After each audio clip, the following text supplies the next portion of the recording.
আসসালামু আলাইকুম প্রিয় চাকরি প্রত্যাশী ভাই এবং বোনেরা, এই মুহূর্তে যে যেখান থেকে আমাকে দেখতে পাচ্ছেন সবাইকে আন্তরিক অভিনন্দন এবং শুভেচ্ছা জানিয়ে শুরু করছি আজকের ভিডিও। বরাবরের মতো রিকোয়েস্ট থাকবে, যে যেখান থেকে এই মুহূর্তে আমাকে দেখতে পাচ্ছেন প্লিজ এই ভিডিওতে একটা লাইক করে দিবেন এবং অবশ্যই পরবর্তী ভিডিও বানানোর জন্য আপনার এই লাইকটা আমার কাছে খুবই গুরুত্বপূর্ণ একটা বিষয় বা উৎসাহের একটি বিষয়। এবং যারা এখনো পর্যন্ত চ্যানেলটি সাবস্ক্রাইব করেননি, অবশ্যই চ্যানেলটি সাবস্ক্রাইব করে পাশে থাকার জন্য বিনীত অনুরোধ জানাচ্ছি। আজকে যে বিষয়টা নিয়ে কথা হবে, এই বিষয়টা বেসিক্যালি একটু অন্যরকম, বাট এই বিষয়টা নিয়ে সবার জানার আগ্রহ খুব বেশি। এই ভিডিওটা এই জন্যই বানানো যে আপনারা জানেন যে আগামী 23 তারিখ কিন্তু আবেদন পৌঁছানোর শেষ তারিখ। অনেকেই আমার কাছে বলছেন যে ভাই এখনো অ্যাপ্লিকেশন করা যাবে কিনা? দেখেন, অ্যাপ্লিকেশন করা যাবে, কিন্তু সেই আবেদনটা আপনাকে 23 তারিখের মধ্যে আপনি যে ইউনিটে আবেদন করবেন, ওই ইউনিটে পৌঁছাতে হবে। এখন আবেদন কাদেরটা এখন করা উচিত?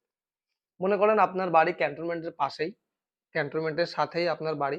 এই ক্ষেত্রে আপনি অ্যাপ্লিকেশন করতে পারেন আগামীকাল 21 তারিখ, 22, 23 ২ দিনের বা ৩ দিনের মধ্যে আপনার অ্যাপ্লিকেশন পৌঁছে যাবে। এখন আপনার বাড়ি যদি ওই বাংলাদেশের শেষ প্রান্তে হয় বা ওই রংপুরের কথাই যদি বলি, এবং আপনি যদি ঢাকার মধ্যে বা ঢাকার এই পাশে অ্যাপ্লিকেশন করেন, তাহলে ৩ দিনে আমাদের বাংলাদেশের ডাক যোগাযোগের যে অবস্থা, কোনোভাবেই পৌঁছানো সম্ভব না। তো আমি এইজন্যই আর কাউকে বলছি না যে আপনারা, আমি সত্যিই আর রিকমেন্ড করতে চাচ্ছি না যে এখনো পর্যন্ত সময় আছে, আপনারা অ্যাপ্লিকেশন করেন। যেহেতু আমি অনেক আগে বলেছিলাম, আপনারা হয়তোবা করেননি, সেটা আপনাদের ব্যক্তিগত ব্যাপার। আর যারা অ্যাপ্লিকেশন করেছেন তাদের জন্য এই ভিডিওটা খুবই গুরুত্বপূর্ণ। এই ভিডিওতে আজকে আলোচনা করব পরীক্ষার তারিখ, সম্ভাব্য তারিখ এবং অ্যাডমিট কার্ডে কবে আসবে এবং কাদের অ্যাডমিট কার্ড আসবে না, কাদেরটা আসবে, এই সমস্ত বিষয় নিয়ে আজকে আলোচনা হবে।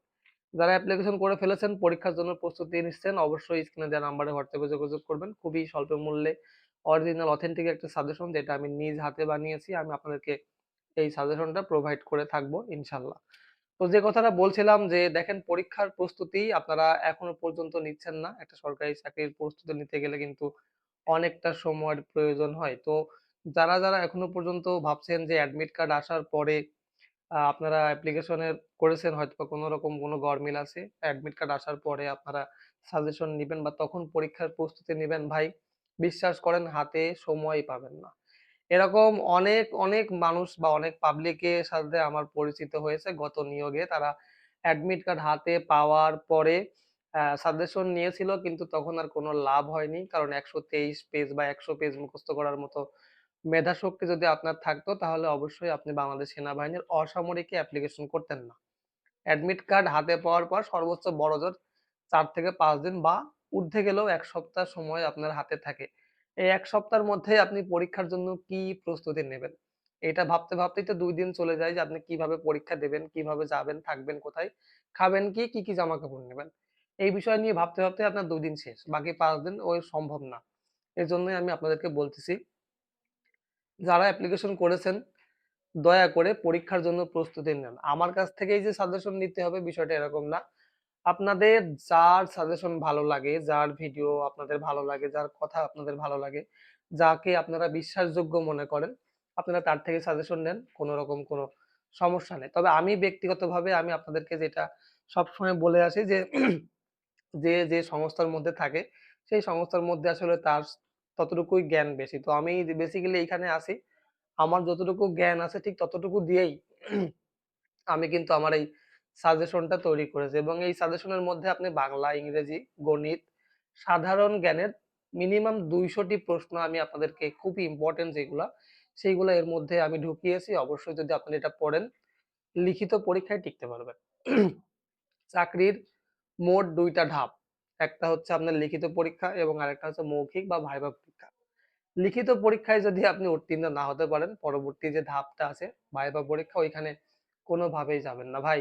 হেলায় হারাবেন না, এই সুযোগ কিন্তু বারবার আসবে না। এইবার নতুন চাকরি যারাই পাবেন, তারা কিন্তু পে স্কেলের অন্তর্গত হয়ে যাবেন বা অন্তর্ভুক্ত হয়ে যাবেন, এবং পে স্কেলের অন্তর্ভুক্ত যদি আপনি একবার হয়ে যান, সর্বনিম্ন বেসিক হবে কিন্তু ২০,০০০ টাকা। আই রিপিট, সর্বনিম্ন বেসিকই হবে ২০,০০০ টাকা, যেখানে বর্তমান সর্বনিম্ন বেসিক ৮,২৫০ টাকা। আপনারা সত্যিই যারা চাকরি এবার পাবেন তাদের রাজকপাল। ৮,২৫০ টাকা থেকে বেতন বাড়িয়ে ২০,০০০ টাকার আশেপাশে যদি মূল বেতন করা হয়, তাহলে সবকিছু মিলায়ে আপনি মিনিমাম ৪০,০০০ টাকার আশেপাশে বেতন পাবেন। সেটা আপনার চাকরিতে জয়েন করার সাথে সাথেই। এবং এরকম ৳৪০,০০০ বেতন পেতে হলে যারা বিগত দিনে চাকরি করছে অনেকের হয়তোবা ৩০ বছর চাকরি হয়ে গেছে, এখনো ৳৪০,০০০ বেতন হয়নি। তো এই সুযোগ হারানো যাবে না। যেভাবেই হোক আপনারা পরীক্ষার জন্য মেন্টালি এমন একটা প্রস্তুতি নিয়ে থাকেন এবং আ লিখিত পরীক্ষার জন্য এমন একটা প্রিপারেশন নিয়ে থাকেন যে আপনার কলমের আগায় ছুরির মতো ধার হবে যে আপনি জাস্ট লিখেই যাবেন। স্যার যেহেতু আপনাকে একটা নাম্বার দেবে অবশ্যই পেজে কিছু লিখতে হবে এবং এই লিখতে হলে যদি আপনি হাবিজাবি লিখে রাখেন সেখানেও হয়তোবা কিছু নাম্বার পেতে পারেন। তবে মেধা তালিকায় টিকতে হলে ভাই সাজেশনের গুরুত্ব নেই। মানে গুরুত্ব অপরিসীম এর মানে কোনো পার্থক্য নেই। বা যাই হোক যেটাই বলছিলাম যে সাজেশনের গুরুত্ব এর চাইতে বেশি আপনারা আর কোথাও পাবেন না। সাজেশন ছাড়া আপনারা কোনোভাবেই লিখিত পরীক্ষায় উত্তীর্ণ হওয়া সম্ভবই না। কারণ কি ধরনের প্রশ্ন আসবে, পরীক্ষার প্রশ্নপত্র কেমন হবে? পরীক্ষার প্রশ্নপত্রের কথা যদি বলি তাহলে আমার কাছে বেশ কিছু বিগত সালের নমুনা প্রশ্ন আছে যা বিভিন্ন পদের যারা নিতে ইচ্ছুক আছেন অবশ্যই স্ক্রিনে দেওয়া নাম্বারে হোয়াটসঅ্যাপে যোগাযোগ করবেন। অল্প মূল্যেই আমি আপনাদেরকে এগুলা প্রোভাইড করে থাকবো। তো যে কথাটা বলছিলাম যে অ্যাডমিট কার্ড কবে আসবে? দেখেন অ্যাডমিট কার্ড আসবে আগামী ২৩ তারিখ হলো অ্যাপ্লিকেশনের শেষ তারিখ। এই জিনিসপত্রগুলো যাচাই-বাছাই করতে আরো ১ সপ্তাহ সময় লাগবে। আগামী আগস্টের ৫ তারিখের পর থেকে কর্তৃপক্ষ কিন্তু অ্যাডমিট কার্ড ছাড়া শুরু করবে। তো আমি যতদূর পর্যন্ত আম ক্যালকুলেশন করেছি আপনারা আগস্টের ২০ তারিখে বা ২৫ তারিখের মধ্য থেকে কিন্তু পরীক্ষা স্টার্ট হয়ে যাবে ঢাকার মধ্যে এবং আশেপাশে যে পার্শ্ববর্তী জেলাগুলো আছে সেই সমস্ত এলাকায় এবং সেইখানে আপনারা যারা অ্যাপ্লিকেশন করেছেন অবশ্যই আপনাদেরকে এই বিষয়টা লক্ষ্য রাখা উচিত যে আপনি হাতে হয়তোবা আর ১ মাস সময় পাচ্ছেন। এই ১ মাসের মধ্যে যদি আপনি সাজেশন পড়ে কমপ্লিট করতে না পারেন তাহলে কোনোভাবেই চাকরির জন্য যোগ্য প্রার্থী হিসেবে গণ্য হবেন না। অনেকেই ভাবেন যে চাকরিতে পরীক্ষা দিতে যাচ্ছি, যাই হোক কিছু একটা ২-৪ বার মার্ক করেছি এটা জ্ঞান আছে, লিখে দিয়েই চলে আসবো। ভাই গতবার আর এইবারের পরীক্ষা অনেক তাল তফাৎ হবে। আপনারা জানেন যে সরকার পরিবর্তন হয়ে আরেক সরকার আসছিল। এই সরকার পরিবর্তন হয়েও আরেক সরকার আসছিল। তো প্রত্যেকটা সরকারের আমলে যেরকম শিক্ষার মান উন্নতি বা অবনতি হয়, পরীক্ষার ক্ষেত্রেও কিন্তু একই রকম। এবং বর্তমানে যেহেতু পে স্কেলের আন্ডারে আপনারা আ চাকরির বোর্ড পরীক্ষা দিবেন, তো সেইখানে অবশ্যই প্রশ্নপত্র খুবই হার্ড হবে। প্রশ্নপত্র এমন হার্ড হবে আপনারা ভাবতেও পারছেন না। হয়তো মনে করছেন যে ৫ম শ্রেণী পাশের একটা দেয়া আছে, সার্কুলার দেয়া আছে ওইখানে হয়তো ৫ম শ্রেণীর প্রশ্নই আসবে না। বিষয়টা এরকম না। ওইখানে মিনিমাম আপনাকে এসএসসি লেভেলের বা এসএসসি সমমান পরীক্ষার যে ধরনের প্রশ্ন হয়ে থাকে ওই প্রশ্নই হবে। আপনি পরীক্ষা দিতে যেয়ে দেখবেন যে মাস্টার্স ডিগ্রি কমপ্লিট করা এমনও পোলাপান আছে যারা হায়ার অথরিটি ডিগ্রি কমপ্লিট করার পরেও কিন্তু এই ৪র্থ শ্রেণীর চাকরি নেওয়ার জন্যই আসছে। হ্যাঁ? বর্তমানে বাংলাদেশের বাজারে চাকরির খুবই সংকট। আপনার থেকেও অনেক ভালো, ভালো মেধাবী যুবক এখনো বেকার। আপনি যদি নিজের দিকে চিন্তা করেন আপনার হয়তোবা কিছু ফ্রেন্ড সার্কেল আছে যারা আপনার থেকেও মেধাবী বাট চাকরি নেই। আপনি এখানে অ্যাপ্লিকেশন করেছেন, আমি আপনাকে রিকোয়েস্ট করছি। আপনাদের অনেক থেকে রিকোয়েস্ট করেছি। আমার রিকোয়েস্টের অনুকূলেই আপনারা অনেকেই এই চাকরিতে অ্যাপ্লিকেশন করেছেন। এই চাকরিতে হয়তোবা ভুল ধারণা আপনাদের এখনো পর্যন্ত হয়নি। তবে আমি বলেছি যে আমার ভিডিওগুলো যদি নিয়মিত দেখেন তাহলে এই চাকরির নালী নক্ষত্র আপনি সবকিছু বুঝতে পারবেন। ২ নাম্বার কথা হচ্ছে এইখানে অনেকেই প্রশ্ন করেন যে এই চাকরিগুলো সরকারি চাকরি কিনা? 100% এটা খোদ সরকারি চাকরি এবং এই সরকারি চাকরিতে পেনশন, রেশন, বাসস্থান, চিকিৎসা সব আছে।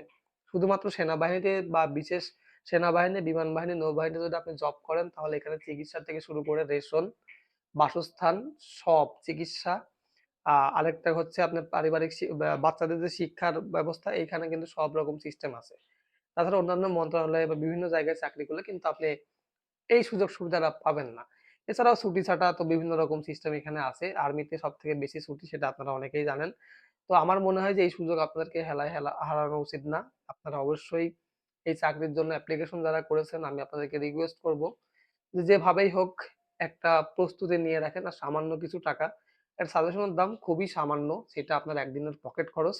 আপনারা এটা নিয়ে দেখতে পারেন, পড়েন, পরীক্ষায় ভালো রেজাল্ট করবেন এটা আমি 100% আশাবাদী।